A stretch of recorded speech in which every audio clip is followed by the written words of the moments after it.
Hey friends, Chubby Meeple back here, still in Columbus in the hotel room, the glorious lighting.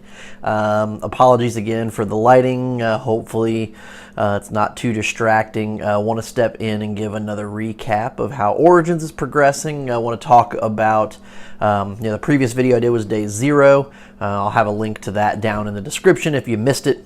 And then I'll link all over the place to other videos that I do throughout Origins. Not doing any video on the floor, just to kind of give everybody a heads up. I'm not doing any videos while I'm at Origins in terms of, videoing demos that I've played or, games I've played, people I've met, nothing like that. It's just kind of want to go and hang out and demo the games, come back here and kind of report to them, report back to you after the fact, give my thoughts on those things rather than lugging around a tripod and a microphone and a lot all that stuff, and in addition to what games and bags and things I'm carrying. So here I want to talk about day 1 or Wednesday of Origins. Day started off after. I obviously got there, had to hit up the press room, pick up my press badge. While I was there, as I was heading out, I ran into Brandon Nall, the Brawlin Brothers podcast. So it was kind of cool to meet him and say hi, and kind of went our separate ways. Both of us had things going on. I got to sit down almost first thing when I got there. I sat down with Peter C. Hayward, designer of one of my daughter's, both of my daughter's favorite little card games, Scuttle, a little pirate-themed card game where you're throwing some cards down on the table and you're either playing those cards for an action or playing it for a treasure value, and you just continue doing that until one player scores 21 in treasure and that player wins.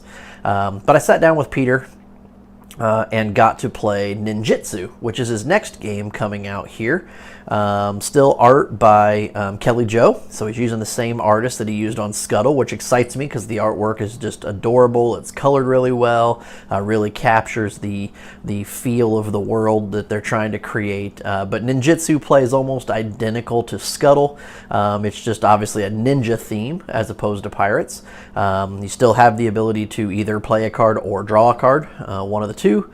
But with this particular game, there's a new ability. There's a couple new things that happen. It adds hidden treasures. So when you play a treasure, you can either play it face up, like you do in Scuttle, or you can play it face down and leave that there. Of course, that still counts toward your treasure value, or a total of 21. But where it really comes in is there is now a new ability to swipe treasures. And if you're swiping treasures, you're actually swiping one of your opponent's face down treasures and then flipping it face up once it's in front of you. And some of those treasures can be trapped, so those traps can make you discard cards, destroy your other treasures, maybe they make your highest one worth nothing. There's all kinds of things that can happen. So that's a very cool little mechanic to it. I got to sit down and play with Peter on that, talk to him a little bit about the game itself. He is planning to kickstart it on the 25th of July. Is the Kickstarter date, kind of go live date on it. Like I said, he's still using Kelly Joe for the artwork on that, which is exciting. To that, he is actually working on developing a solo mode, much like Scuttle had, kind of a robot pirate you can play against. There, he's working on a solo mode for Ninjitsu as well, having a little trick of trying to figure out how the swiping mechanism works when you're playing solo, because you can't really steal from yourself, and kind of how that would work for the robots. That's kind of what he's working more on right now. There's also a traps expansion that adds some additional traps, kind of a mini expansion, very much like he had with the Scurvy expansion with Scuttle. There was also a Curse of Blackjack expansion that added the ability to summon some cards, so adds some more mechanics to the game, make it a little more interesting. Ninjitsu also has a second, as yet unnamed expansion in the works that I believe adds some supernatural kind of elements to the game. So looking forward to checking that out when it hits Kickstarter. Again, that kickstarts on July 25th. I may be putting together a little bit more as that date approaches on Ninjitsu to kind of put a little bit of a preview together, maybe a mini review, so I can help Peter out. So I'm looking forward to checking that out because the kids and I play Scuttle all the time. I know they'd be excited to play Ninjitsu, and as an added bonus, you can shuffle the Ninjitsu cards into the Scuttle deck and then play kind of a Pirates versus Ninjas game and use all those cards together. So that's very cool. Shortly after that, I hit up the CGE section where I met up with the To Die For Games crew, Stefan, Tracy, and Mandy. 3 people that I've communicated with very frequently over the past few months through Twitter, Instagram, YouTube, the Slack channel that we chat with on the Dice Tower. But this was the first time I got to meet them all in person, which was very cool. Play and sat there. I got to demo the new upcoming Codenames duet, kind of the co-op version of Codenames, and had the pleasure of being taught how to play it by Mandy, which most of you probably know her online as the Board Gaming Pinup Girl. She's just as awesome in person as you see her online, or as you think she would be. And it was really cool to meet her. She taught me the Codenames duet. Codenames duet's going to be very interesting because you're both looking at the same. You have your key card, if you will, and it's double-sided, just like regular Codenames. But the trick is everything's green, and you're trying to get your I can't really call it your opponent, but I guess your partner in this game to guess the green blocks on your side of the card. They're trying to conversely get you to guess the green on their side of the card, and there's 3 assassins on each side of the card that don't overlap. So you have to go through. There's a mechanic where, if I go through, maybe I get a clue from my partner, and then I guess correctly. So maybe I guess the 2 cards they were looking for.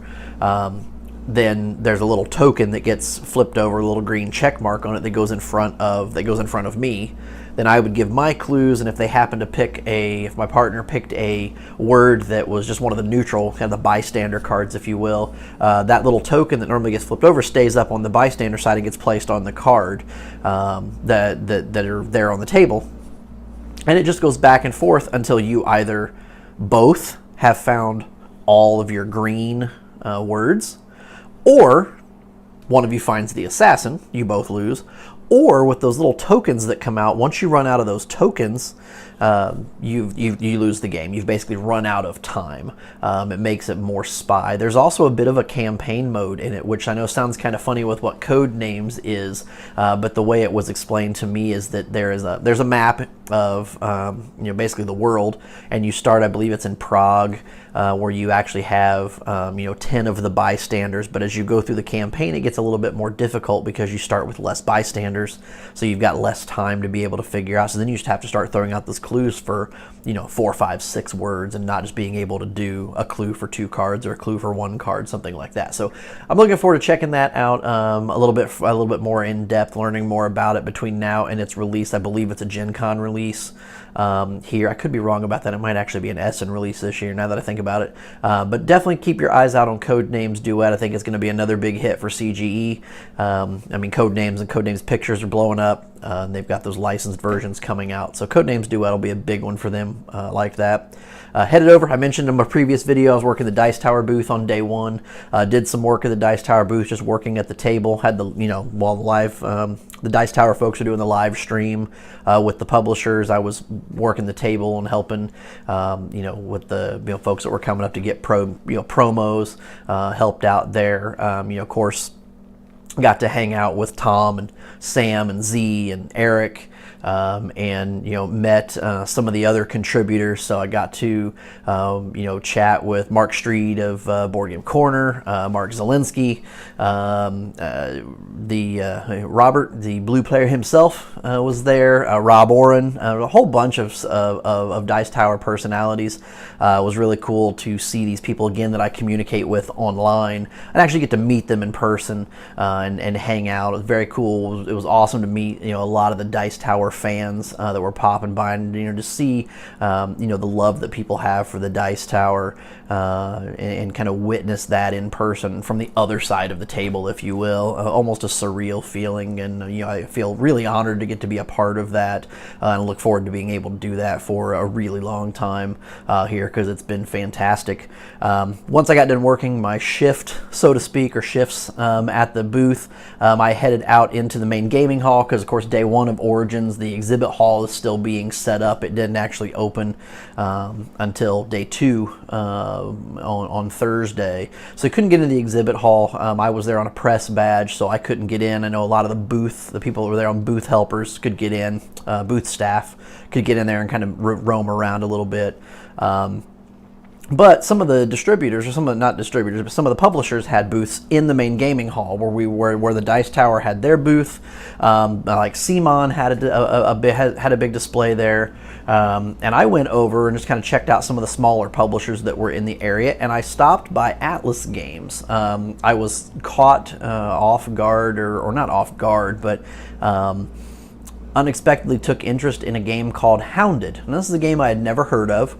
It's a little asymmetrical two-player game where one player takes on the role of a fox and running through the wilderness, and the other player is a hunter and his pack of dogs. And so I stopped, and what really caught my attention is that at the Atlas booth they actually had, the game itself is a small game, little square tiles that represent the wilderness you're moving around, little wooden meeple, and painted, custom meeples, fox, little meeple that's painted, and little different dogs that were all painted differently because they could move different ways, and a little hunter character that was there. And essentially, what caught my eye, though, was they had a giant version of this set up in their booth. So people were on the floor playing it, kind of walking around and moving these bigger, wooden pieces around. So I watched someone play it. I got to demo it myself. Very fun little game. The fox is trying to basically survive. You're running around, and the fox can move 3 spaces, and one of those movements can be a diagonal. And then when he gets to the 3rd space, that fox flips over the tile that he's on, and it could be grass, it could be a den that lets him travel from one den to another den once he finds more than one. He's able to, maybe an instance where he can freeze some of the dogs, or freeze some of the other players' pieces there. And then the other player is playing the hunter, and as the fox is going around, I guess, the fox's objective is, as he's flipping those tiles over, there are 3 tiles that represent morning, afternoon, and evening, and the fox needs to find all 3 of those tiles in order to win the game. For the hunter to win the game, the hunter has to manipulate not only the hunter piece, but also his pack of dogs. And like I mentioned, he's got 3 dogs that are more like hound type dogs that have a special movement area. He's got 1 bulldog that has special movement that if he ends his turn adjacent to the fox, and diagonal counts for adjacency, the fox gets 1 less movement. So then the fox can only move 2 instead of 3. So that's kind of a cool power. There's also a little terrier dog that can move around that can also flip tiles there. The terrier also has the ability to rebury the dens. So once the fox has uncovered the dens, the terrier can go back and rebury those so that the fox can't use those dens again. So it's a very cool little game. And the hunter wins by manipulating the dogs around the board in such a way that they force the fox to end his turn adjacent to the hunter. So if the hunter, if you move the hunter piece next to the fox, game still goes on because the hunter moved next to the fox. The fox can just run away. But the object is that the hunter is using his dogs to kind of entrap the fox, forcing the fox to move into a space where they can't, where he's adjacent to the hunter. The fox can also win. I forgot to mention, the fox has 2 win conditions. He can win if he finds the morning, afternoon, and evening tiles there. The other way he can do it is if he has uncovered if he's flipped over all but 6 tiles. But it's really unique. It looked like it was a fun little game. There was, I think it was like $15, and it was less than $20 for a quick little 2-player game. Really good depth of strategy in this tiny little small box game. It came in a neat little tin that was pretty cool. So I definitely have thought about picking it up. I think it'd be a fun little game to play. I don't think it's heavy enough. that it, or it's not too complex. I think younger kids, and maybe on the older side, maybe 10 and up, could probably pick it up once they've figured out the movement. But there's little reference cards that show you exactly how each of the dogs move, and I would almost say if you are playing with kids, I would almost recommend have the kid play as the fox. Just because then they've only got one piece to worry about, and they just know that, okay, I move this piece 3 times, 3 spaces, and one of those 3 can be diagonal if I want it to be. So definitely, if you've not heard of it and want to check it out, that's Hounded by Atlas Games. You can check that out. I then shot across the street to Barley's Brewing Company, a staple of Origins. The people that come have been here before know that Barley's is kind of the go-to place because it's right across the street from the convention center. They always do the limited edition Origins pint glasses.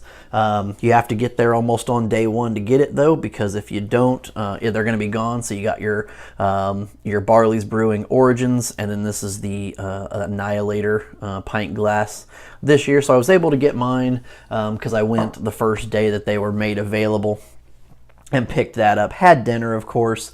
While I was there, I ran into Dan King, the Game Boy Geek. Said hi to him really quickly and let him get on his way so he could eat. We both had, kind of things to do.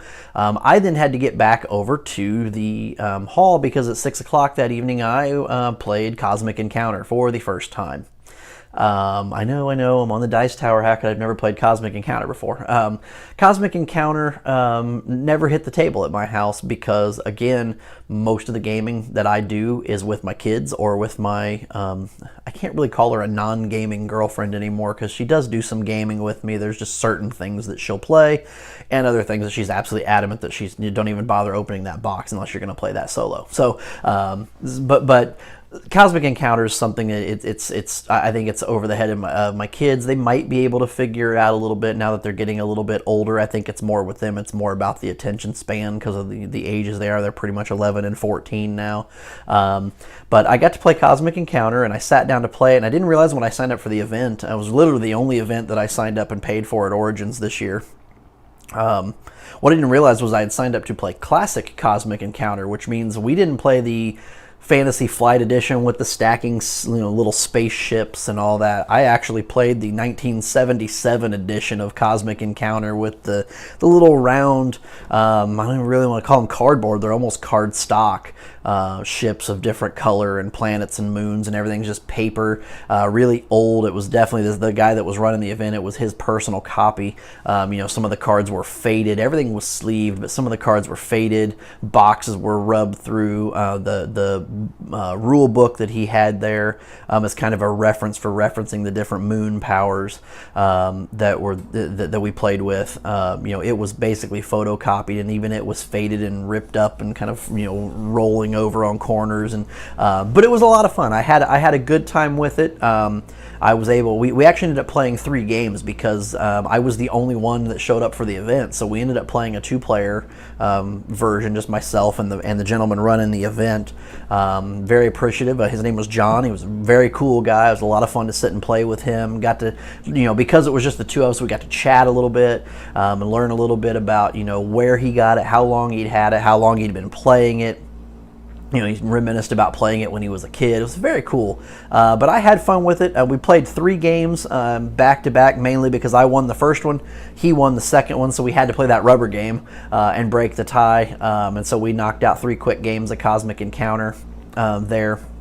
And that was pretty cool. I ended up winning the rubber game. So for never having played Cosmic Encounter, I got lucky with some of the powers some of the little alien powers. I got lucky with the ones that I ended up with. That was a lot of fun. So I was glad to check Cosmic Encounter off the list. And I will definitely, now that I've played the classic version, I'll definitely be looking to play the more up-to-date Fantasy Flight version to see how it differs. Because I'm sure some of the gameplay mechanics are not really the mechanics, but some of the rules have probably been changed there. I know there are tons of expansions for it that have added different alien, life forms and powers and such. So, but I'm interested in checking that out because I played the old classic version and had a lot of fun with it. So I definitely come down on the side of the folks who enjoy the randomness and they're not taken aback by it. And then finally, just to round out the day, I finished out the day hanging out in the Dice Tower booth and just playing some games. Hanging out there, I played a little 2-player card game called Strife. Played that with Sam and actually ended up beating him pretty handily. Not gonna brag, but got you, Sam. I got you. No, it was a lot of fun sitting down and getting to play with some of the guys and hanging out. I watched some gameplay that was going on when I first got to the booth that was there, and we shut down the night and kind of chatted as we walked back. As they headed back toward the hotel, I headed back toward the parking garage so I could drive back to my hotel. But that was day 1 of Origins. Day 2. I'll look forward. I'll chat with you about that in a separate video.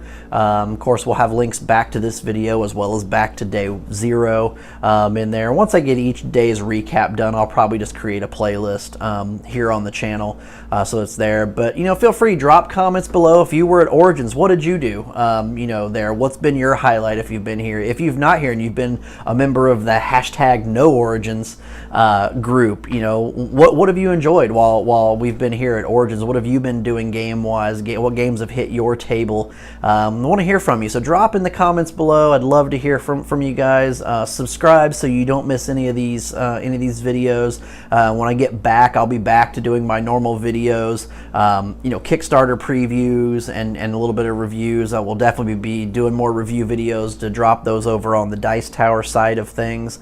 I may do just some short videos like this without gameplay, where I just sit and chat like this and stare at the camera and talk about my day or talk about what games I've played. And this has been kind of fun to just kind of recap the day and kind of reminisce a little bit after I've done these things. So I appreciate you guys for watching, and until next time, I'm the Chubby Meeple. Keep gaming, friends.